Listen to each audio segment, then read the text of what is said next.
Hello everyone, welcome to session 3 of LTEC 654, Programming Games and Simulations. Last week we talked about how our initial focus is going to be on computer programming. And we talked about what role programming, coding, and computational thinking should play in formal education. We highlighted Albion's middle-of-the-road response related to the idea that society needs skilled coders, but there are many other roles. Now, I want to share with you some of the various rationales that you will run into when thinking about learning to code as it relates to education. The first rationale is the labor market rationale. And this is the idea that labor market changes and the need to sustain a competitive economy are the main driving forces for promoting computer science education. Some consider computer science knowledge useful for professional programmers as well as a variety of 21st century non-technical jobs. Therefore, computer science universally valuable for all professionals. That's the labor market rationale. Another rationale is the computational thinking rationale. The argument for computational thinking is that computer scientists' ways of thinking, heuristics, and problem-solving strategies are universally important and will transfer to a variety of knowledge domains and everyday problems. It would also support the development of students' higher-order thinking skills.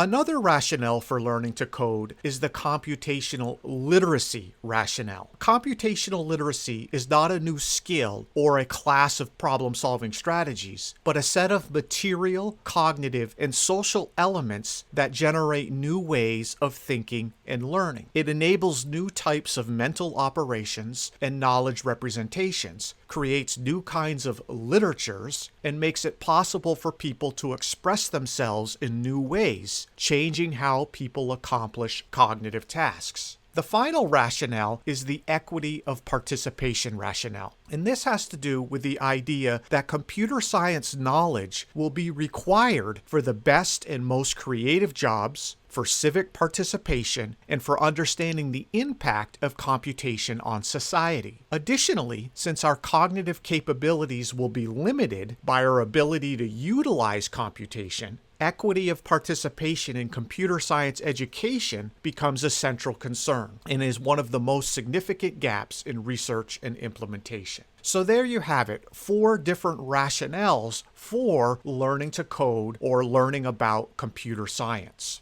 I thought that was a helpful breakdown of various rationales, and I think it helps us think about what is the role of computer programming in relation to the broader topic of education. Now, let's move on to this week's reading by Steinkuhler and Squire. One of the main takeaways is this idea that there are different roles video games play in education, and they broke those roles down into kind of 4 different themes. The first theme is this idea of games as content, and this has to do with games that are actually designed to educate. These games contain obvious connections to school learning, and they promote the knowledge, skills, and dispositions valued by schools. A concrete example of a game as content might be Atlantis Remixed, The Mystery of the Taiga River. And if you're not familiar with this game, it's a 3D world where students become environmental scientists investigating a virtual park with ecological problems. The game is designed to teach students issues of water quality like pH, turbidity, and nutrient runoff. And importantly, the game is tied to the next generation science standards. So that's an example of games as content.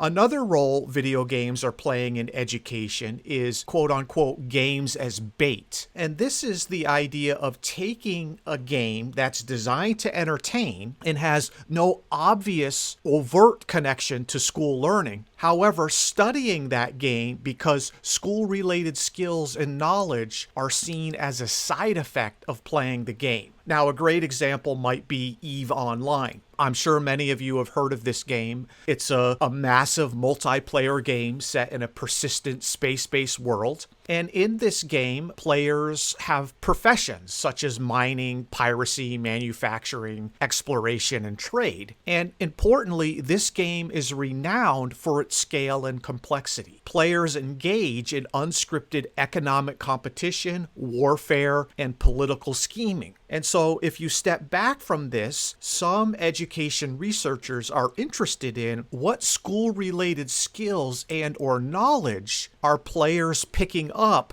by spending time in this game environment. That's an example of games as bait. Now, another example of the role of video games in education has to do with the idea of games as assessment. And this is the idea that games should be studied as forms of authentic assessment. And the idea here is that games actually assess players' understanding of critical content while they're actually playing the game. In other words, the assessment is actually embedded in the activity. Unlike school, where most of the time you learn something and then after the learning is over, you sit down and take a test. One of the appealing aspects of games is that the doing and the assessment are integrated into the same core activity. One example of this might be taking a look at the Civilization series. And I'm sure, again, many of you are familiar with this game, but as you know, there are different difficulty levels of this game, starting at the very basic level, working up to Warlord, Prince, King, Emperor, all the way up to Deity. If you have played this game, it's very clear if you can beat this game, especially at the higher levels, you know a lot about the underlying concepts related to research, exploration, diplomacy, government, and military conquest. You wouldn't necessarily need to take a test to show how much you know about the game. And the final role that video games play in education is this idea of games as architectures for engagement. And this work has to do with the idea that we really should be studying games as sites of engaged learning. And part of that is wanting to know how and why people play games and seeing them as designed as systems to be learned. And a classic example of this is the very popular Fortnite Battle Royale. Those of you who are familiar with this game, it is extremely compelling, and it's